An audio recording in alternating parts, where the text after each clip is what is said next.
Meron din kritisismo na kalimutan na raw yung mga flood control corruption. One last, ano masasabi mo doon? Ngayon, dito, Okay, ito binira narinig niya si ko to Karen. hindi na makakailato ni Karen Davila. Narinig ko sa interview niya with Toby Chanko na sinabi kasi na, di ba, yung pinag-usapan dito yung 1 million sure siya na mapapanagot ng Vice Presidente ang mga sangkot sa flood control. 1,000,000%. So, after that, sinabi yata ni Karen Davila, nanood naman ako, alam ko naman to, na ngayon, sa panahon ngayon, kinalimutan na, no, ng gobyerno yung flood control. So, that's an irresponsible statement. Unang-una, laging nagre-report, di ba?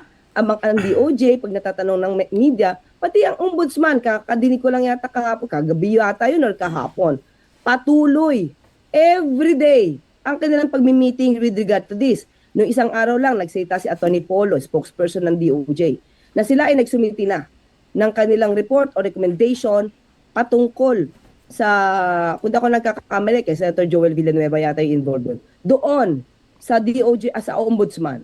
So ito mga news na to, hindi to dapat pinapalagpas. Mga news na yan, na alam natin na nandiyan pa rin yung flood control projects na pag-iimbestiga. At patuloy, may naghihiring pa nga yung iba may preliminary investigation according to DOJ. So, para sabihin ni Ms. Karen Davila na nakalimutan na o natulugan na o namatay na yung pag-iimbestiga sa flood control project, that's an unfair statement. Irresponsible yun Kasi ang dating nun, magiging fake news yun pagdating sa gobyernong ito na parang tinutulugan na lang ang mga investigasyon tungkol sa flood control project. At ngayon, sususugan ni Toby Tiang. Saan yung sinasabi ni Bangag na sa December may magpapasko sa kulungan? Saan na-clearing? Ha? Na ang pag-asa na lang ng pag-iimbestiga si Vice Presidente. Okay, speaking of pagtitipid, ito na-curious yung mga babae natin. Yung Malacanang daw ba nagtitipid din? Kasi mga ibang ahensya ng gobyerno pinatitipid. Ang DOE nga, 4-day work week na lang daw sila para lang makatipid sa kuryente. Ang Malacanang ba nagtitipid kayo? 4-day work week kami. Oh, 4-day work Dapat, week. di ba, nung nakaraan dalawang Friday, wala akong press briefing. Wala nang tao sa office namin, sa building namin. Pero, since today, every Friday, kami lang, yung grupo lang namin ang papasok, siguro mga 5, for the press briefing. So hindi, ibig sabihin, hindi exempted ang Malacanang. Hindi. 4-day work week kami, pero work kami kami PCO. Yes. Work, kami, sa memo namin is, Friday namin is, hindi kami no work. Kami yung work from home. Yun sa amin, sa PCO. Ibig sabihin, So, nagtatrabaho pa rin, kahit nasa bahay. Yes. Oh. Nasa bahay kami. Kasi kami sa PCO is, di ba, more on the news kami, more on the media kami. Oh. So, ang nangyayari niyan, trabaho pa rin kami. Bigay pa rin kami ng news. Opo. Pero ako, personally, since ngayon, starting ngayon, may briefing kami kung may kinakailangan. So, may nakaschedule ako today. Oo. Hindi, ang point ng tanong is, pati ba ang presidente kasali din sa pagtitipid? Lahat dapat para lumaki yes yung naman. conservation natin. Oo, pero ang Pangulo, may mga events. So, nasa labas siya. May gagawin siya events.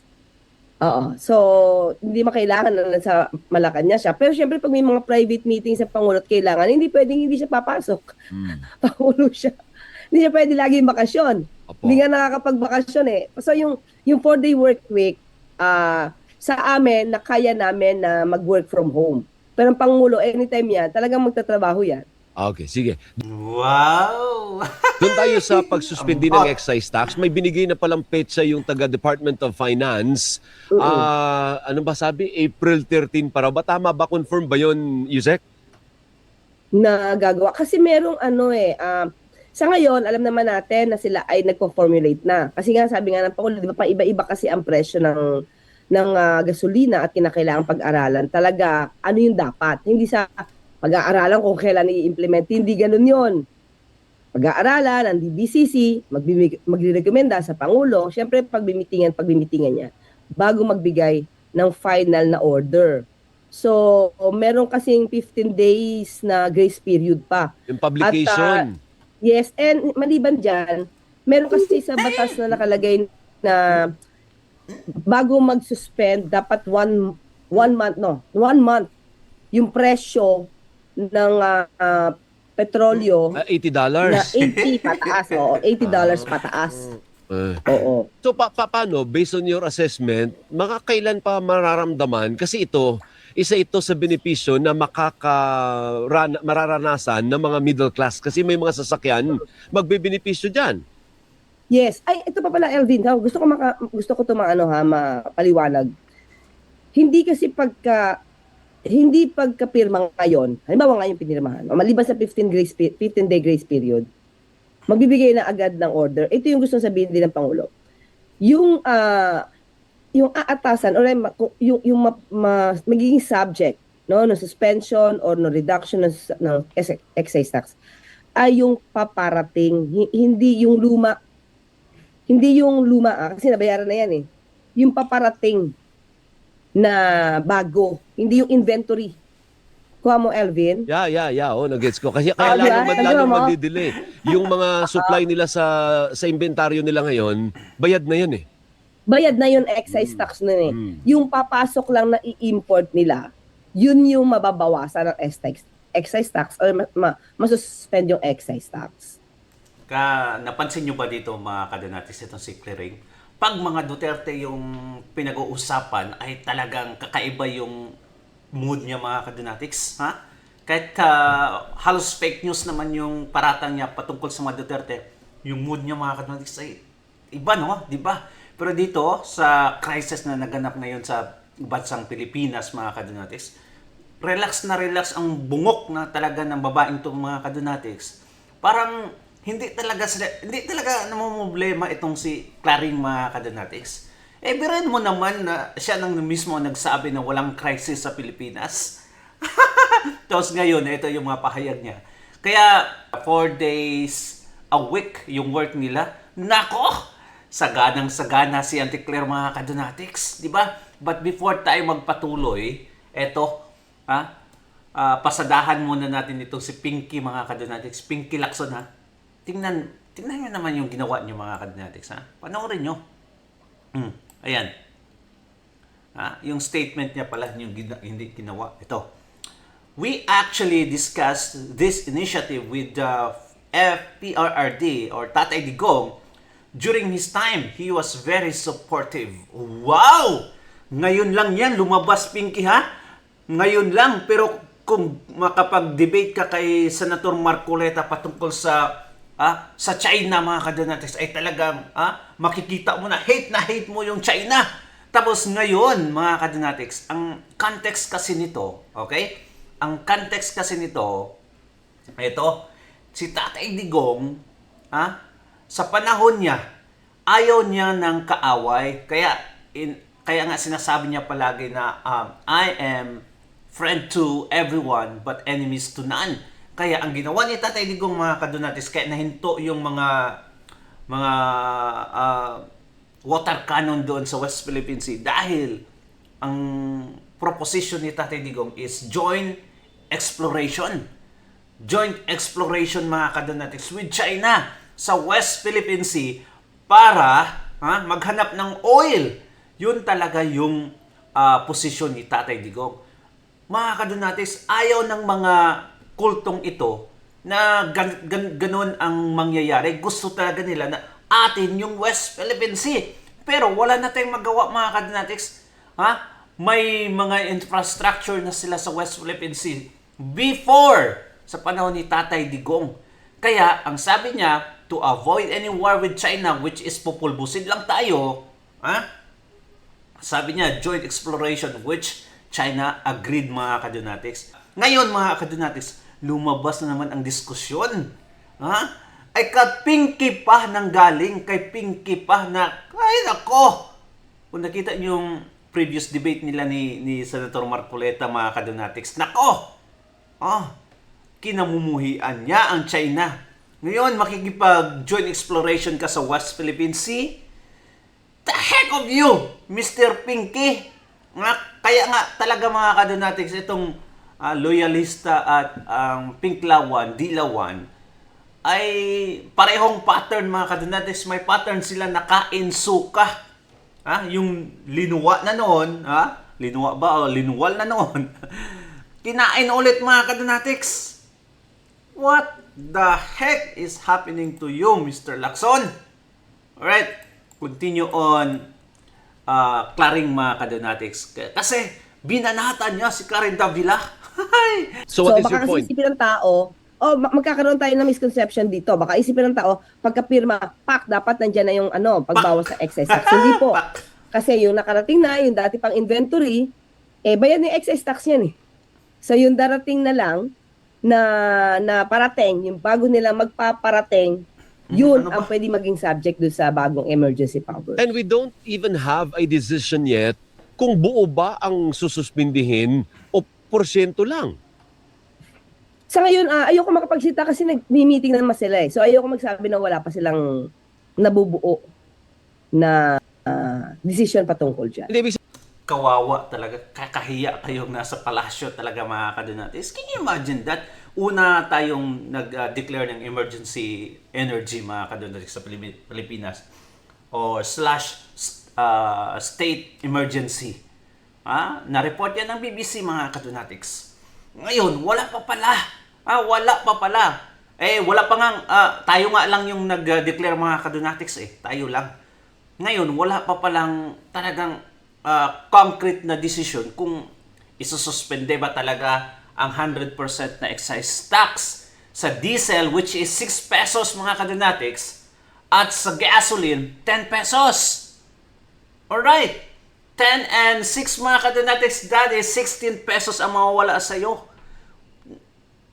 Napakalaking tulong yan. Ngayon, wala pa pala.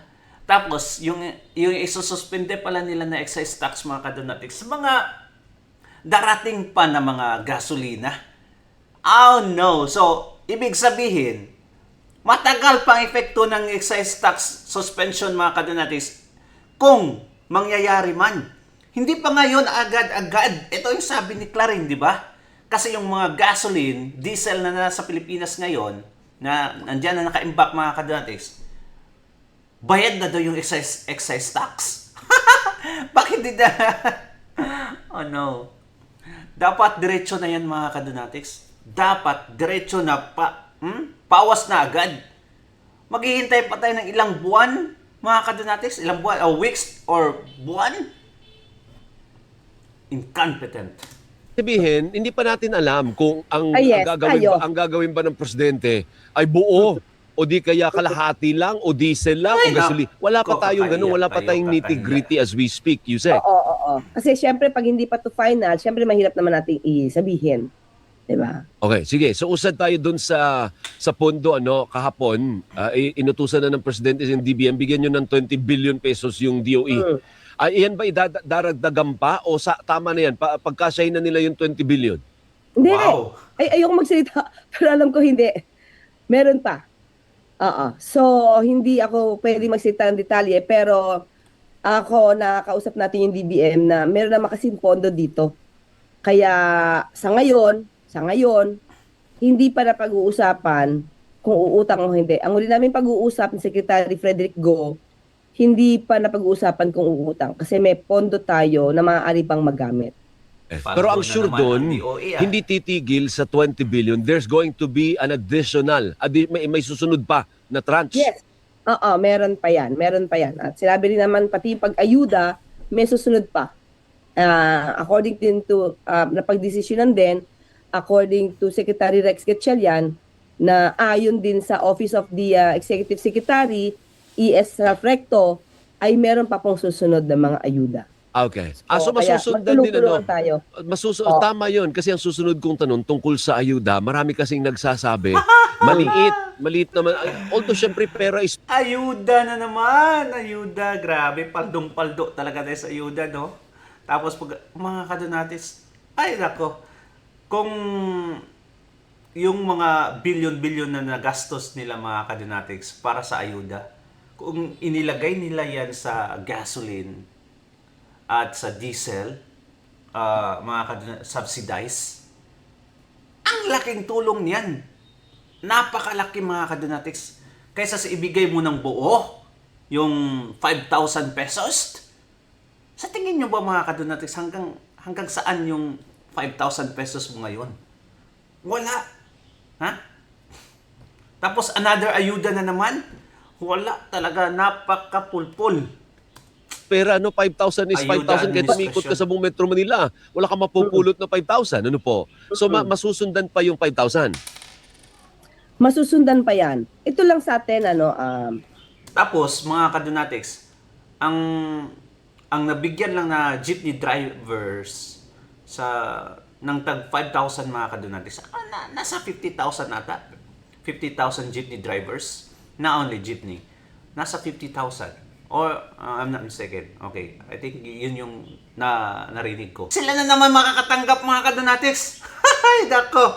Nasa Manila lang. What about sa mga provinces? Tayo yung nagbibigay ng tax. Tapos iba yung mga kadonatics ang nakinabang? What the heck? Marami nga, sabi nga nila, bakit naman yung middle income, yung middle class, parang wala.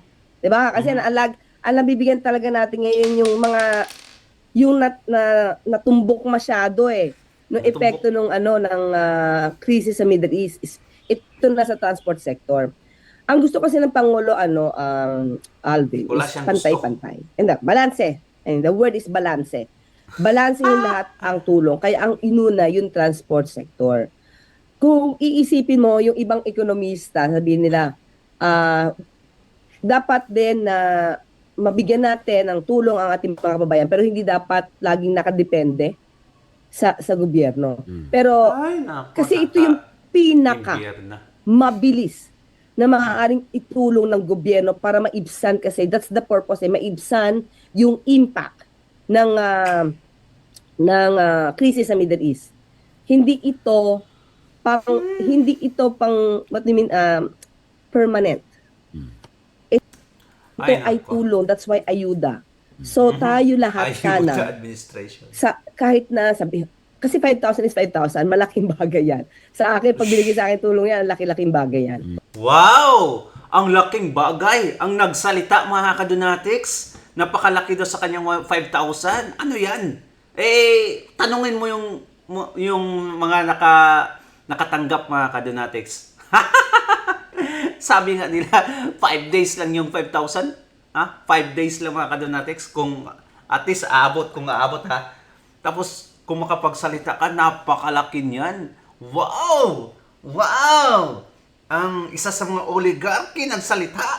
Pero ibig sabihin lahat tayo magtulungan. Kung kinakailangan magtipid tayo. Kasi ang binibigay po niyan is para yung makatulong sa inyong hanap buhay. Relief. Kaya sa transport sector di ba? Relief. Panduktong yan yes. Panduktong.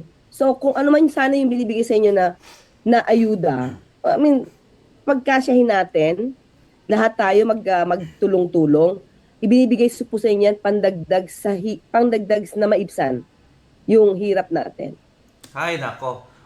Ako tanungin mga kadonatics, mas gusto ko pa i-subsidize lahat ng mga bilihin, yung mga essential goods mga kadonatics, kaysa makatanggap ako ng 5,000. And after that, wala na mga kadonatics. Mas maganda ang epekto noon kaysa ito, ayuda. Sa tingin mo ba gasolina lang yan, yung 5,000 na yan? Marami pa yung ibibili pa yan ng iba. Ang iba yan mga kadonatics, baka ipang sugal pa yan. Di ba? Online ako So, sana ma-appreciate natin lahat kung ano man ang ginagawa ng gobyerno. Tayo Wala. lahat. Kasi po, Never at never namin ma-appreciate ang mga ginagawa ng gobyerno ngayon. Never at never talaga. hindi po talaga natutulog ang gobyerno natin sa pagtulong sa bawat sektor. Natutulog. Alvin, hindi lang tayo nakatutok sa transport sector. Nakatutok din tayo sa OFWs. Nakatutok din tayo sa DA, sa mga pagkain. Nakatutok din tayo sa basic commodities. So lahat ito dapat mabigyan ng ayuda ng Pangulo in a way. 'Di ba?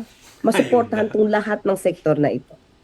Ang ganda, ang sarap pakinggan mga kadonatics, no? Wow! Ang ganda ng solusyon! Aside sa ayuda mga kadonatics, ano pa? Walang... Nako. So yun lang po yun. Okay. Ngayon, may survey about the trust kay Pangulong Bongbong Marcos Jr. Tumaas daw? Parang hindi kataasan yung trust rating, Yusek. Oo, Ano bang paliwanag nyo dito versus kay Vice President Sara Duterte? Ano yung tanong mo doon? Kung bakit? Bakit ganun? Ginagawa naman ng lahat. Meron ba kayong paliwanag? Bakit ganyan pa rin yung reaksyon ng tao na hindi ganun kataasan yung trust rating? Hindi daw natutulog daw eh. Alvin, ang daming fake news peddlers. Fake news peddlers na naman. Ay, nako. Hindi natin alam kung naaapektuhan ba yung mga tao na naging respondents dyan sa survey na yan, na mga fake news peddlers. Kasi, Itong si Castro mga kadanatis, walang maganda. Walang maganda. Wala talagang masama sa kanyang paningin mga kadonatics sa gobyerno. Walang masama. Puros maganda. Kung may masama mang masasabi yung taong bayan, dahil yan sa fake news daw. Grabe. Kaya pala kinuha siya ni Bongbong Marcos kasi mga kadonatics, deny to death, support to death, mga kadonatics, ay talagang diehard talaga to na spokesperson na kahit anong mangyari, huwag mong mamasamain ang gobyerno, ang Malacanang. Hay! at random lang naman ang pili dyan eh. So, ang tanong natin, itong mga taong ito, di ba? Alam ba nila yung nangyayari sa ground? Naramdaman ba nila yung tulong? Sila ba yung na benefisyuhan? Tinanong pa mga kadadatis kung alam ba nila ang nangyayari sa ground. Yan yung mga tao na nasa frontline talaga ng crisis. Sila talaga yung mga tao, mga kadonatics, ang naka-experience ng crisis. Tapos sabihin mo, alam ba nila ang nangyayari sa ground?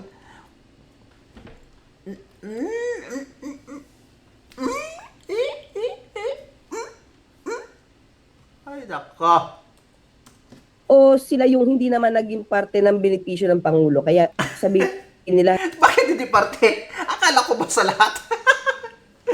Ano ba ang klase ito si... Ay, nako. Walang hindi sense. nila nararamdaman. May mga pagkakataon na mas maraming fake news lumalabas. Katulad nito. Ito lang, sasabihin ko lang ito. May nakita ko quote card Ay, na para bang galit daw yung mga OFW sa Pangulo. Samantalang gawa lang. Gawa.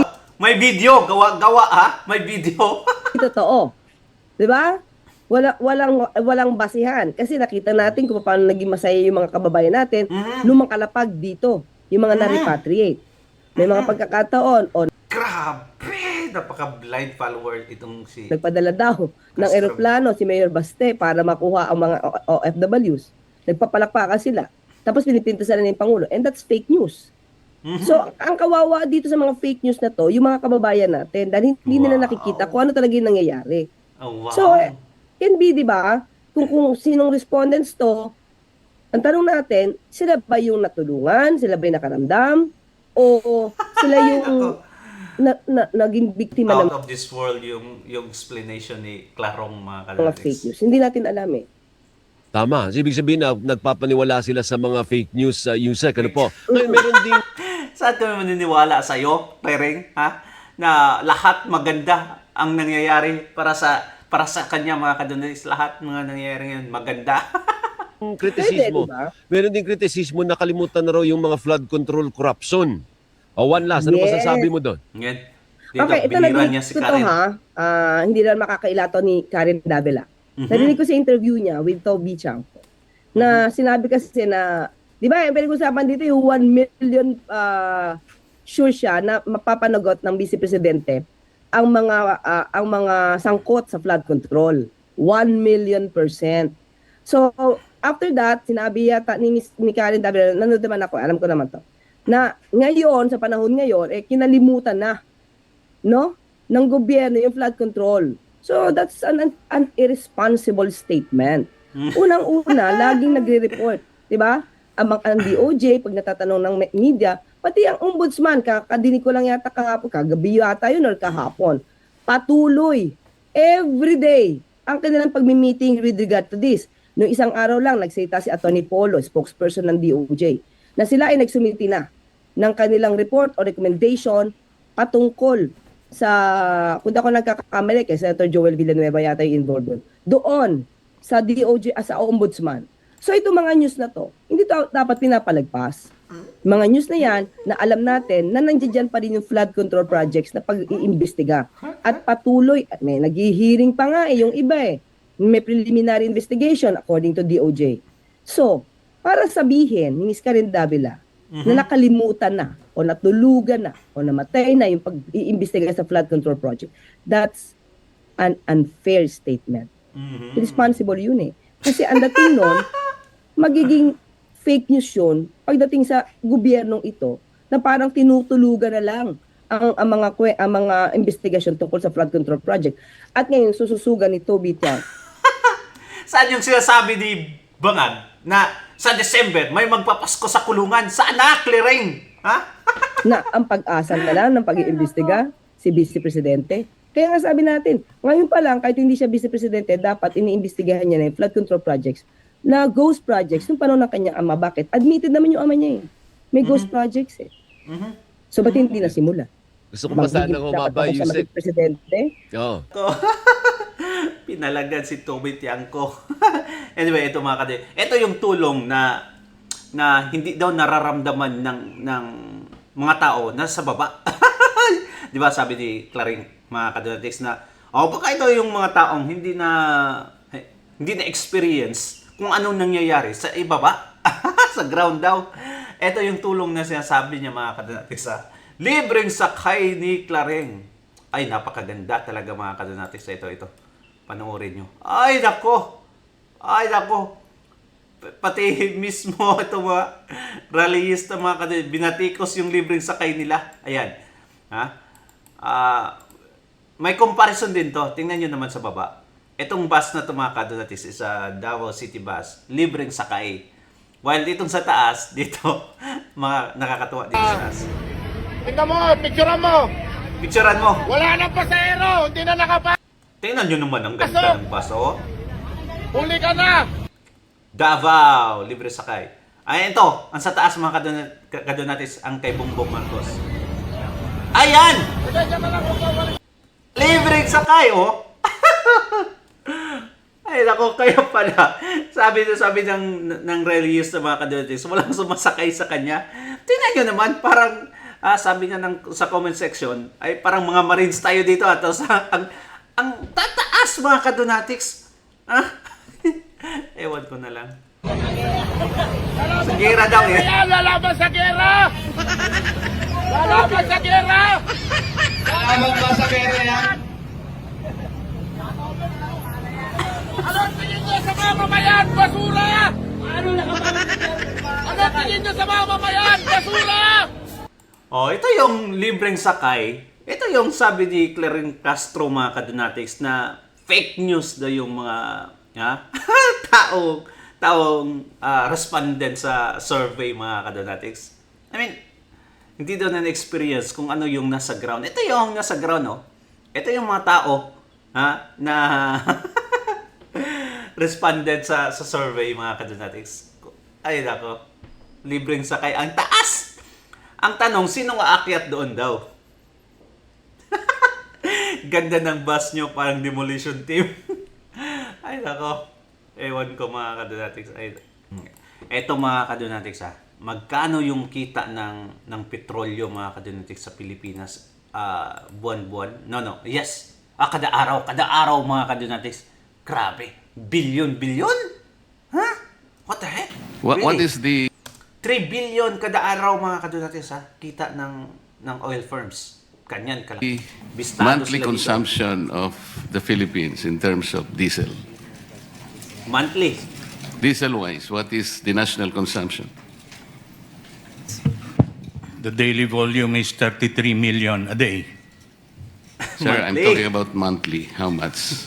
Monthly is 1.9, 900.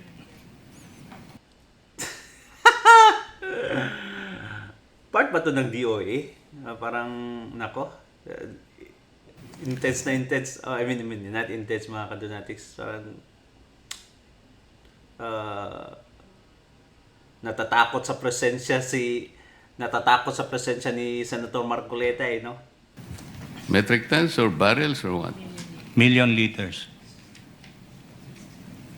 996,348,000 liters. That's correct. Tama po. Yes, sir. Yes. So, halimbawa, pag-usapan po natin yung diesel. Sabi po ng President, before the war broke out, we had 50 to 60 days of supply. Yeah, right? Tama po. Grabe. Kinuha po natin yun sa inventory yung 125, sir. Tama po. Sir, you have to answer.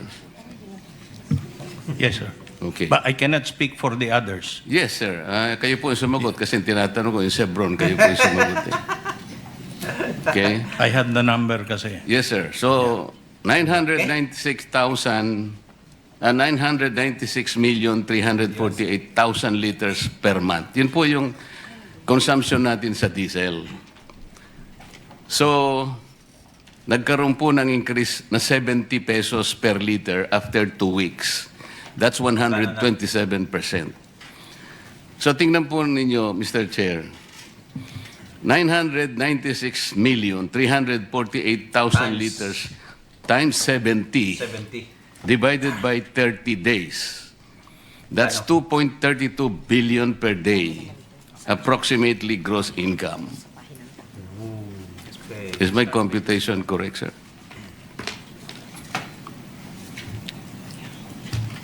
Ulitin ko po, 996,348,000 liters times 70, ito po yung increase, divided by 30, 2.32 billion per day. Wow! Ang approximate gross income. Kasi kinuha niyo po sa inventory. Wala pa naman po yung, di pa naman kayo umaangkat. 2 weeks pa lang po nakaraan eh. Tama. Di ba mga kadonatics, itong nangyari na hindi pa talaga epekto yung crisis sa Pilipinas or hindi pa natin na-feel. Pero nag-increase na agad itong mga oil firms, mga kadonatics. Ganyan kagahaman itong mga bungok na to. Hindi pa, may crisis na nga doon. May gera na. Pero mga kadonatics, hindi pa ramdam sa Pilipinas yan. Kasi month ang biyahe niyan, mga kadonatics. So, it's supposed to be 1 month pa, mga kadonatics, bago ma-feel natin yung crisis sa Pilipinas. Pero 2 weeks pa lang, ayun na, nagtaas na agad ng gasolina, mga kadonatics, diesel, itong mga kulumog na to. Ay, nako. Gasoline. It used to be 50 liters per day, pre-war. Naging 80 liters po, average. After 2 weeks. After 2 weeks. Yeah, right? So meron pong difference na 30 pesos per liter or an increase of 67%. Sir, ilan po yung consumption natin ng gasoline? 4,521,000 barrels or 714,318,000 liters. Correct po? Times. Anong klase? Can I get a confirmation? Anybody from? Welcome. Anyone from the from DOE or from our from These the figures were stakeholders? supplied to me by a friend from the oil companies. I think DOE will be the more appropriate resource person to shed light on this matter. Mr. Chair, as confirmed kanina, yung diesel is around 32.5 million liters per day. more or less 33 Hindi, na-sort million. na natin yun. The 996,348,000. Yeah, So gasoline. yung gasoline na lang. Gasoline is around 23.3 million liters per day. Or 714,318,000 liters. Tama po. The 23.3 million is already in liters, Mr. Chair. Daily. Kaya nga, times 30 ilan?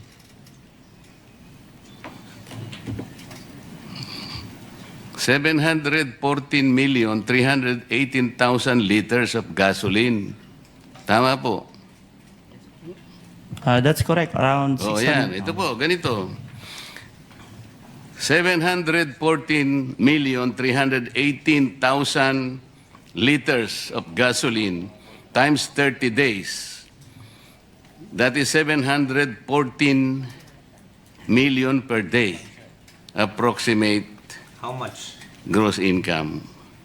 So pag pinagsama po natin itong dalawa lamang, Mr. Chair, Billion, 3 billion. per day po ito sa diesel po, 2,324,812,000 plus 714,318,000. Ang gross income po per day is 3,039,130,000 per day. 3 billion, Mr. Chair.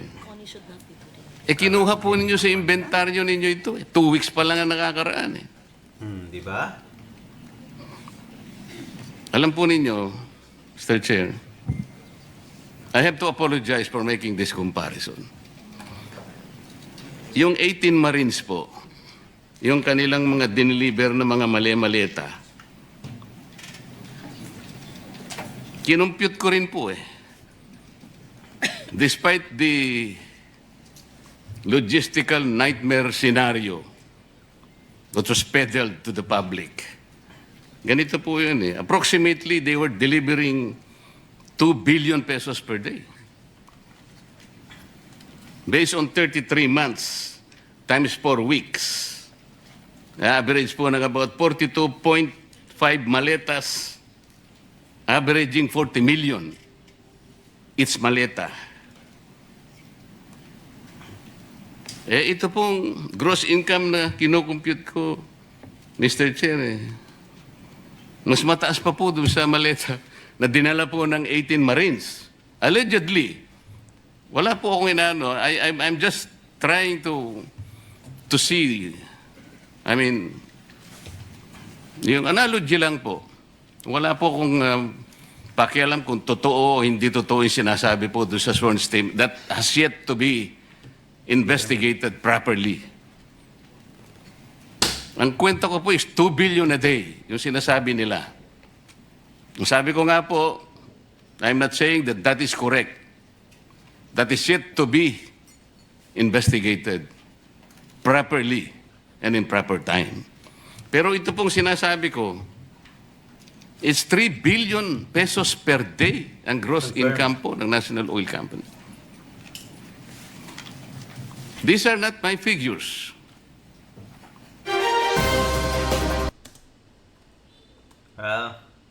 Anong masasabi niyo mga kadinatics? Ang laki ng kita ng oil firms mga kadinatics. Grabe. Maraming pera. Ang Pilipinas ay ang pangit lang. Marami ding kurakot.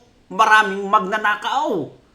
Kaya mga kadinatics, wala pa rin. Talo pa rin tayo.